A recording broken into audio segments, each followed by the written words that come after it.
Assalamualaikum warahmatullahi wabarakatuh. Nama saya Mutiara Afrianti dari UIN Syarif Hidayatullah Jakarta, jurusan PGMI semester 4A. Saya akan menjelaskan materi-materi yang ada di mata kuliah Bahasa dan Sastra Indonesia. Materi yang pertama tentang karakteristik benda atau kata benda atau nomina. Nah, kata benda itu ada dua jenisnya. Yang pertama itu ada yang konkret, yang kedua itu ada abstrak.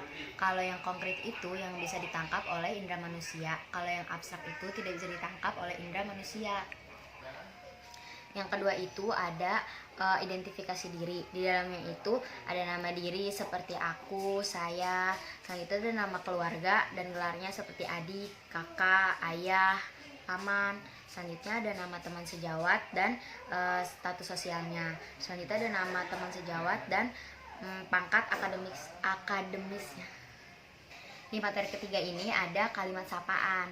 Dalamnya itu ada sapaan singkat seperti yah untuk panggilan ayah, atau dik untuk panggilan adik, atau kak untuk panggilan kakak. Selanjutnya ada sapaan formal seperti selamat malam, selamat menikmati gitu. Selanjutnya itu ada sapaan biasa seperti hai Mira gitu. Selanjutnya itu ada sapaan kasar. Contohnya seperti hai Mblo alias jomblo. Selanjutnya di materi keempat itu ada prolog, epilog, dan dialog. Prolog itu kata pendahuluan seperti pembukaan. Kalau epilog kata penutup seperti kesimpulan. Ada dialog juga. Dialog itu sebuah percakapan yang dilakukan oleh dua orang atau dua tokoh. Di materi kelima ini ada jenis membaca. Yang pertama itu ada membaca nyaring. Membaca nyaring itu membaca dengan bersuara. Selanjutnya itu ada membaca senyap. Membaca senyap itu membacanya hanya dalam hati. Yang ketiga itu ada membaca intensif atau terperinci. Misalnya itu seperti membaca buku, cuma satu buku aja, terus kayak dihabisin gitu. Selanjutnya itu ada membaca ekstensif atau secara luas atau garis besarnya saja. Kalau misalnya kayak baca buku, judul-judulnya aja atau yang penting-pentingnya aja. Selanjutnya materi yang keenam itu ada tata cara membaca puisi dan prosa. Membaca puisi itu dengan kejelasan materi, ketepatan ekspresi, bahasa tubuh, mengatur pernafasan, dan memahami makna puisi.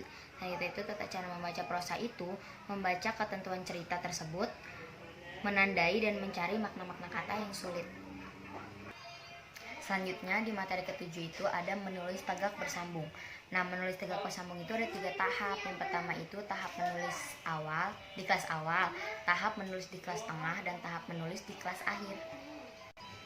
Selanjutnya di materi ke-8 ini ada rangkuman dan ikhtisar. Nah, rangkuman yaitu merangkum materi sesuai bahasa dan urutan materi yang akan dirangkum sesuai materi yang telah tertulis. Selanjutnya itu ada ikhtisar. Ikhtisar itu menjelaskan ulang materi, tidak perlu sesuai dengan urutan dan menggunakan bahasa sendiri. Selanjutnya ada materi yang ke-9 yaitu tentang parafrasa. Parafrasa itu pengungkapan kembali suatu konsep dengan cara lain, menggunakan bahasa yang sama tanpa mengubah maknanya. Materi yang ke-10 itu ada surat resmi dan surat tidak resmi. Kalau surat resmi itu biasanya untuk keperluan yang resmi dan menggunakan bahasa-bahasa resmi, bahasa-bahasa baku, dan ketentuan-ketentuan resmi lainnya. Nah, kalau surat pribadi itu ditunjukkan untuk keperluan pribadi. Biasanya itu ditujukan untuk perorangan dan bahasanya itu tidak baku dan tidak ada ketentuan syarat.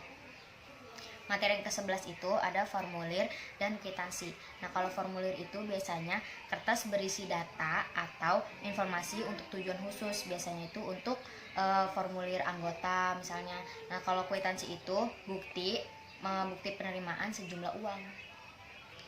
Yang materi ke-12 itu ada pidato. Pidato itu pengungkapan pikiran dalam bentuk kata-kata yang ditujukan kepada orang banyak. Tujuannya itu untuk menyampaikan informasi, meyakinkan pendengar, dan menghibur pendengar. Jenis-jenis pidato itu pembukaan, pengarahan, peresmian, laporan, dan pertanggungjawaban. Nah, metodenya itu menghafal, naskah, atau tanpa naskah. Terima kasih teman-teman. Wassalamualaikum warahmatullahi wabarakatuh.